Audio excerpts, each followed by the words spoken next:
Assalamualaikum warahmatullahi wabarakatuh. Di sini saya akan menjelaskan tentang FTP server dan mail server serta melakukan praktikum menggunakan Cisco Packet Tracer. Adapun pengertian FTP server atau File Transfer Protocol adalah internet service yang dirancang untuk membuat sambungan ke server internet tertentu atau komputer, sehingga user dapat mengirimkan file ke komputer atau mengirimkan file ke server. Sedangkan remote server sangat berguna untuk mengelola website tanpa harus masuk ke dalam akun hosting atau virtual private server. VPS adalah singkatan dari Virtual Private Server, yaitu server virtual yang berfungsi untuk menyimpan data dan file pada website. Sejarah FTP. Hubungan telnet dengan FTP, telnet digunakan untuk melakukan koneksi secara langsung atau indirect network, sedangkan FTP menggunakan koneksi tidak langsung. Kedua jenis TCP atau IP koneksi ini menjadi dua model utama yang dikenalkan. Untuk standar FTP pertama kali adalah RFC 114 yang dikeluarkan pada tahun 1971, bahkan sebelum TCP dan IP ada. Standar ini digunakan untuk mendefinisikan perintah dasar yang digunakan untuk perencanaan sistem komunikasi yang ingin menggunakannya. Kemudian ada tujuan FTP. Tujuannya agar pengguna dapat memindahkan file dari satu tempat ke tempat yang lainnya, seperti protokol TCP atau IP pada umumnya. Ini didasarkan pada model klien atau server. Kemudian fungsi FTP, pertama melakukan upload halaman website ke dalam web server atau web hosting ke internet.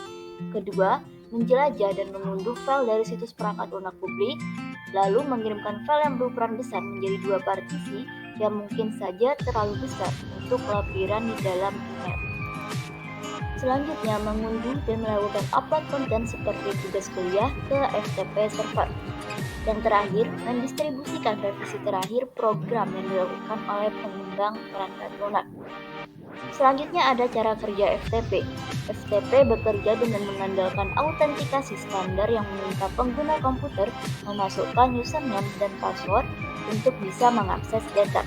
Setiap kali kamu ingin mengunduh, mengunggah, ataupun melakukan aksi lain terhadap data dalam komputer, maka diperlukan akses dari FTP untuk perintah yang kamu lakukan. Namun, sebelum terjadi pertukaran data tersebut, FTP client terlebih dahulu harus melakukan permintaan koneksi terhadap FTP server. Lalu ada aplikasi FTP client. Pertama, FileZilla FTP client merupakan FTP client yang banyak digunakan untuk melakukan koneksi remote FTP dengan fitur yang lengkap. Kelebihannya dapat melakukan transisi simultan. Ketika mengupload file tetapi koneksi terputus, maka dapat diulang kembali. Namun, aplikasi FTP ini memiliki kekurangan, yaitu membutuhkan waktu yang lama untuk mengunggah berkas. Kedua, ada WinSCP. Ya, beberapa protokol yang dapat ditangani oleh WinSCP adalah SFTP, SCP, FTP, dan WebDev. Kelebihannya, dukungan SSH password, keyboard interaktif, public key, dan autentikasi Kerberos. Kemudian ada GFTP, aplikasi FTP client yang hanya tersedia di sistem operasi Linux. Aplikasi FTP ini hanya bisa digunakan untuk melakukan koneksi FTP menggunakan antar jaringan lokal saja. Berikutnya beberapa informasi perintah dasar FTP. Pertama, FTP atau alamat FTP server, yaitu koneksi ke FTP server dari PC client. Kedua ada dir, yaitu melihat direktori server. Lalu put, mengupload file dari PC client ke server. Lalu ada get, nama file, yaitu mendownload file dari server ke PC client. Kemudian ada quit, yaitu keluar dari koneksi FTP server. Langsung saja kita ke percobaan praktikum FTP server. Dalam percobaan ini kita akan mensimulasikan file server yang dapat diakses oleh PC client. Untuk skema jaringan yang digunakan itu gabungan dari simulasi subnetting, routing dinamis, dan jaringan DHCP di atas jaringan wireless. Untuk langkah pertama kita buat skema jaringan dan pastikan jaringan berfungsi dengan baik, terutama jaringan pada PC 1, PC 4, laptop, dan smartphone. Langsung saja kita ke PC 1, kita ke desktop lalu ke CMD, kita jalankan perintah ping menuju server 2.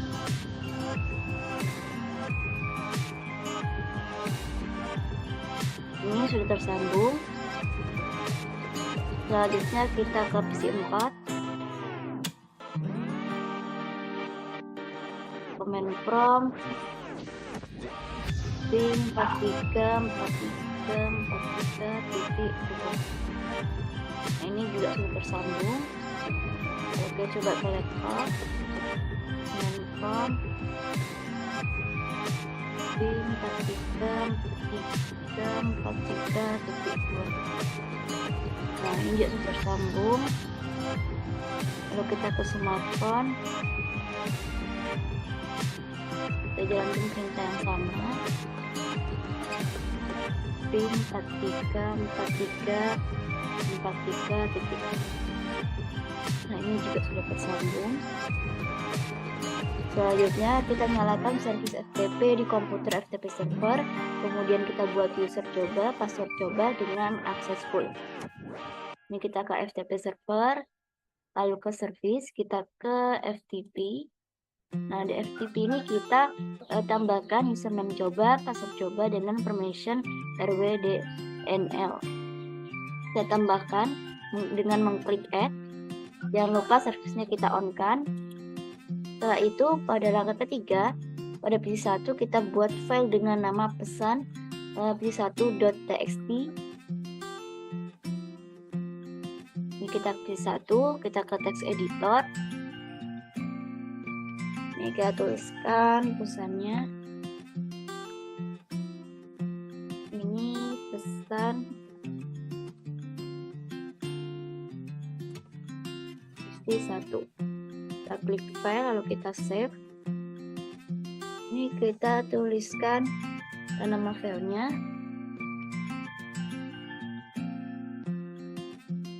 Pesan strip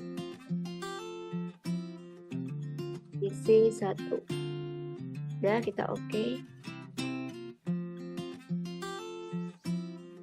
Jika sudah, kita lanjut langkah berikutnya.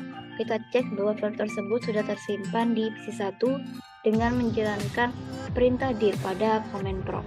Kita ke PC1 kembali, command prompt, kita dir.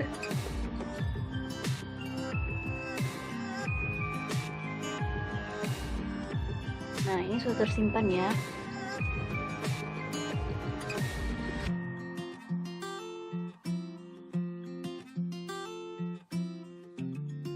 Selanjutnya kita ke langkah berikutnya, yaitu buat koneksi ke FTP server dengan memasukkan username dan password yang telah kita buat sebelumnya, lalu upload file pesan pc1.txt ke server menggunakan perintah put pesan pc1.txt. Ini kita ke PC1, ke desktop, lalu cmd, kita jalankan perintah ftp 434343.2. Nah, kita masukkan username-nya coba, passwordnya coba. Nah, udah login, kita jalankan perintah put pesan pc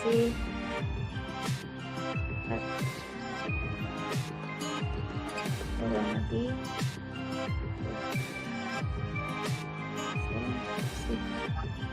.txt.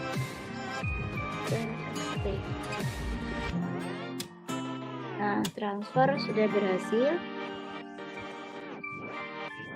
Lalu kita pastikan file sudah terupload dengan menjalankan perintah dir pada koneksi FTP tersebut. Nah, ini kita klik dir.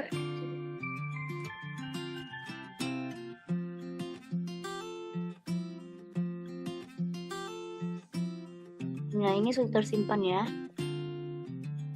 Nah, ini sudah masuk ke server.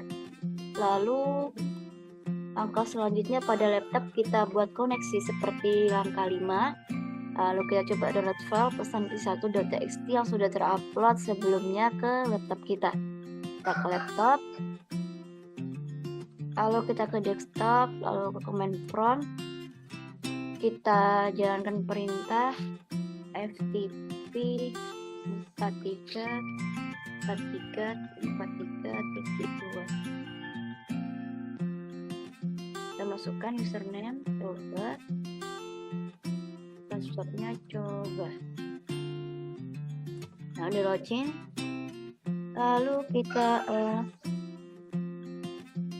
kita hadir dulu ya. Nah, ini sudah masuk pesannya,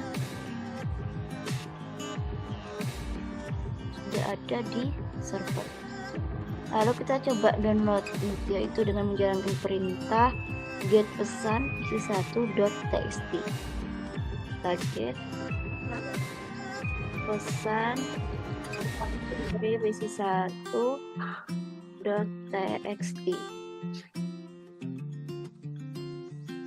Nah, ini berhasil di-download ya. Untuk itu sudah komplit. Lanjut ke langkah berikutnya. File yang sudah terdownload di laptop kita coba buka dengan aplikasi text editor pada laptop. Ini kita ke text editor. Lalu kita buka file, kita open. Nah, ini udah ada ya. Kita coba buka. Nah, sama pesannya.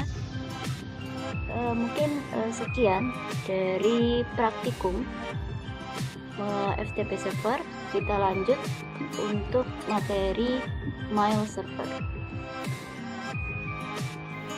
Kemudian pengertian mail server. Mail server adalah sebuah server atau layanan internet berbasis cloud computing yang digunakan untuk mengirim dan menerima email dalam satu jaringan server mail yang sama. Mail server dapat mengumpulkan, mengolah, dan mengirim data serta informasi dalam bentuk email atau surat elektronik dengan menggunakan domain email khusus atau domain email tersendiri.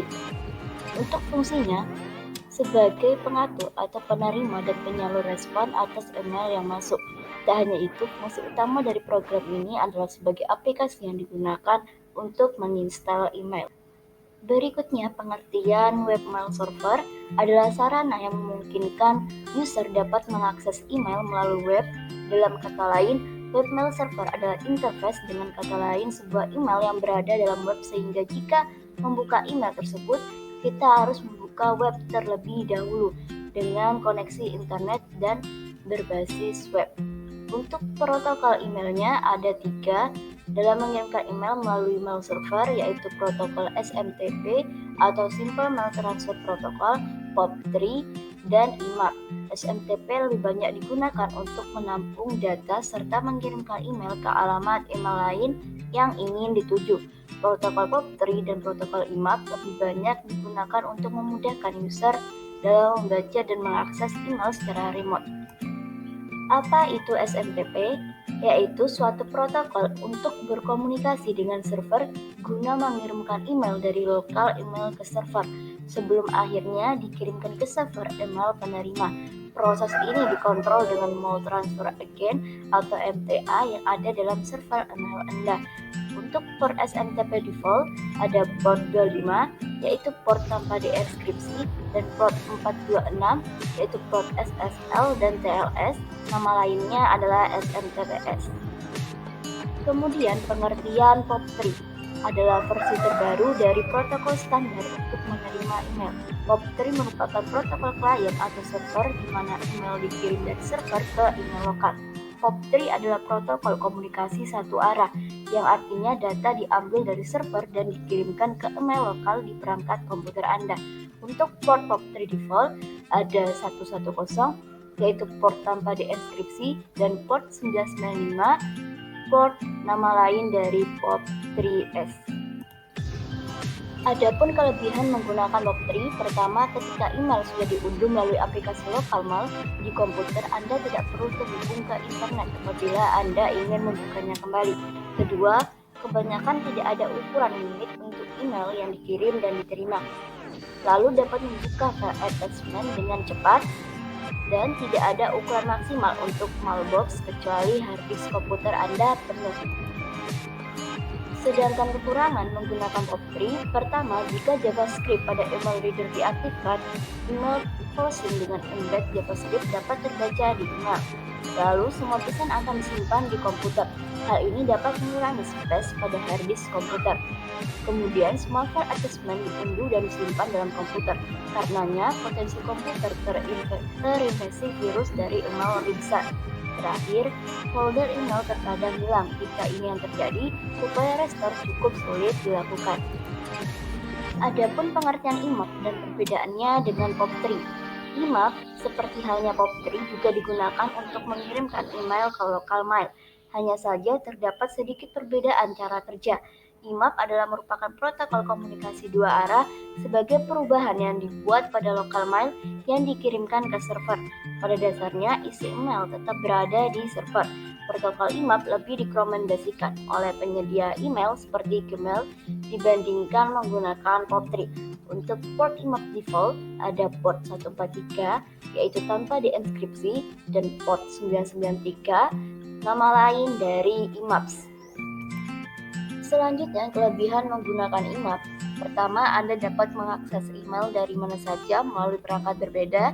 Kedua, email dapat diakses melalui browser tanpa aplikasi email. Ketiga, Anda hanya mengunduh pesan yang ingin dibuka, sehingga tidak perlu menunggu semua pesan diunduh. Terakhir, attachment tidak secara otomatis diunduh oleh IMAP, sehingga email dapat diakses lebih cepat. Anda juga dapat memilih attachment tertentu yang ingin Anda buka. Kekurangan menggunakan IMAP. Pertama, ada beberapa layanan hosting yang tidak mendukung IMAP. Kedua, email disimpan pada server sehingga mengurangi disk space hosting. Ketiga, email dengan IMAP hanya dapat diakses ketika terkoneksi internet. Lalu komponen mail server ada MUA, memiliki beberapa program utama terkait dengan proses membaca dan membuat email. Kedua, MTA, salah satu komponen mail server yang bertugas untuk mengurus bagian program pengiriman email. Kemudian MDA merupakan bagian program dari mail server yang bertugas sebagai agen pengirim pesan email. Berikutnya cara kerja web mail server. Mail server memiliki dua server yang berbeda fungsinya, yaitu server yang berfungsi sebagai outgoing server atau sending email, serta yang kedua adalah incoming server. Outgoing server dihandle oleh server SMTP pada port 25, sedangkan incoming server dihandle oleh POP3 pada port 110 atau IMAP pada port 143. Port adalah semacam konektor yang berfungsi untuk konektor atau pintu buka tutup akses, koneksi, serta distribusi dan transmisi data dari komputer satu ke komputer maupun jaringan lainnya. Untuk proses pengiriman email melalui TCP atau IP dapat dianalogikan sebagai berikut. Pertama sender, lalu ke user agent, lalu ke waiting list email, lalu ke MTA, lalu user, lalu mailbox, ke user agent, lalu ke resolver. Untuk jenis-jenis mail server, pertama, SendMail adalah sistem mail server yang paling standar dan banyak digunakan pada sistem operasi Linux. Kedua, ada Postfix, merupakan mail server yang dibuat berdasarkan hasil pengembangan dari server SendMail. Bedanya, Postfix dapat dijalankan pada sistem operasi Linux serta macOS. Untuk email adalah mail server yang disebut-sebut sebagai server teraman dalam sistem operasi mail server. Hal ini dikarenakan email belum memiliki sedikit pun celah keamanan yang dapat mengganggu maupun merusak kinerja mail server tersebut. Contoh dari mail server, pertama komponen mail transfer agent, contohnya aplikasi SendMail, Postfix, Exim, Gmail, Mails, PLNI, dan Netscape. Kemudian komponen mail delivery agent atau MDA, contohnya mail server yang berfungsi mendistribusikan email yang datang ke MTA sesuai mailbox masing-masing user. Lalu komponen mail user agent atau MUA, contohnya Thunderbird, Outlook, EduRamal, Gmail, dan Evaluation. Selanjutnya kita akan melakukan percobaan praktikum mail server menggunakan Cisco Packet Tracer.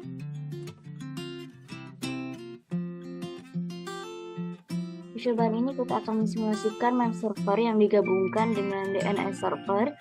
DNS server berfungsi untuk mentranslasikan IP address menjadi alamat domain yang lebih manusiawi. Langkah selanjutnya kita buat skema jaringan seperti ini dan tambahkan mail server setelah FTP server. Lalu pastikan jaringan dapat berfungsi dengan baik, terutama pada PC1, PC4, laptop, dan smartphone.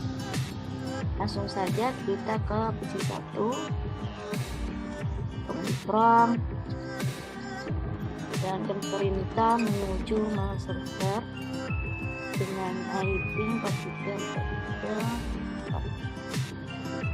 4343 tersambung. Lalu kita perintah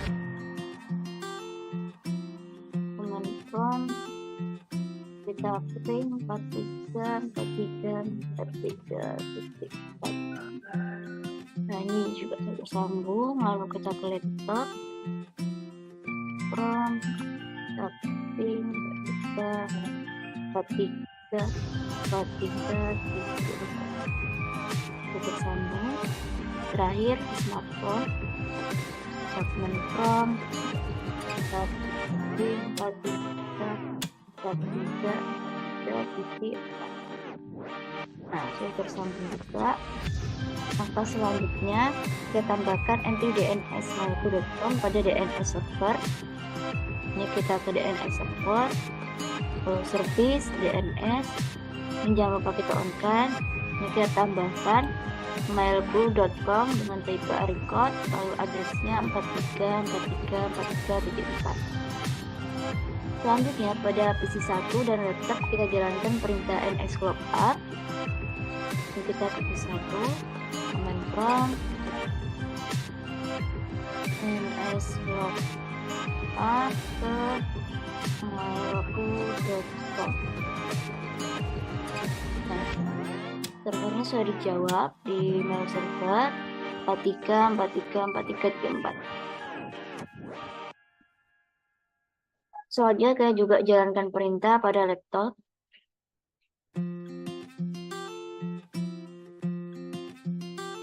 nslookup mailku.com. Nah, ini juga sudah terjawab. Lalu pada mail server kita aktifkan server email dan buat 2 akun email untuk pengguna. Kita ke mail server, ini kita ke email. Nah, ini kita buat untuk domainnya mailku.com, kita buat usernya user 1 dengan password user 1. Lalu kita buat juga user 2 dengan password user 2. Selanjutnya pada PC1 kita konfigur aplikasi email client dengan mencoba mengirim email dari user 1 ke user 2. Ini kita ke PC1, kita ke email. Ini kita konfigur emailnya. Nah, ini kita masukkan username-nya user 1, emailnya user 1 mailku.com, kemudian incoming-nya mailku.com, outgoing-nya juga username user 1, password-nya user 1. Kita save. Selanjutnya kita ke laptop. Sama kita ke mail, konfigur mail.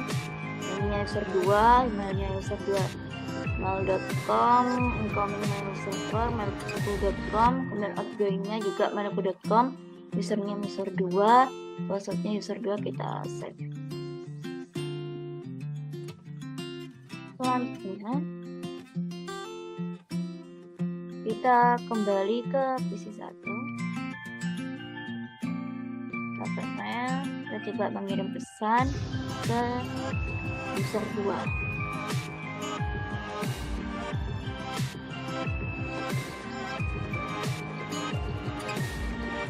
Dengan subjek ini tes dari user.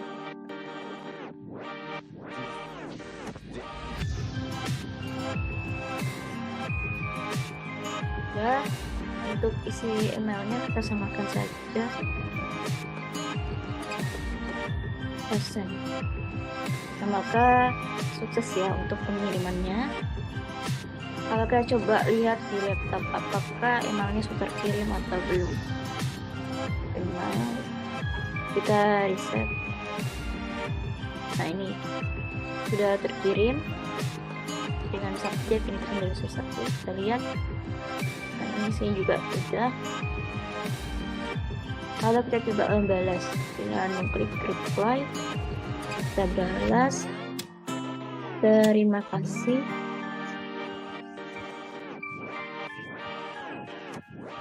Email sudah diterima. Kita kirim. Sudah. Lalu kita coba ke PC1 untuk melihat sudah terkirim apa belum. Mari kita reset. Nah, ini suatu sudah terkirim pesan dari user 1 balasannya. Kita lihat. Nah, udah ya. Mungkin sekian praktikum mengenai FTP server dan email server. Kurang lebihnya mohon maafkan. Wassalamualaikum warahmatullahi wabarakatuh.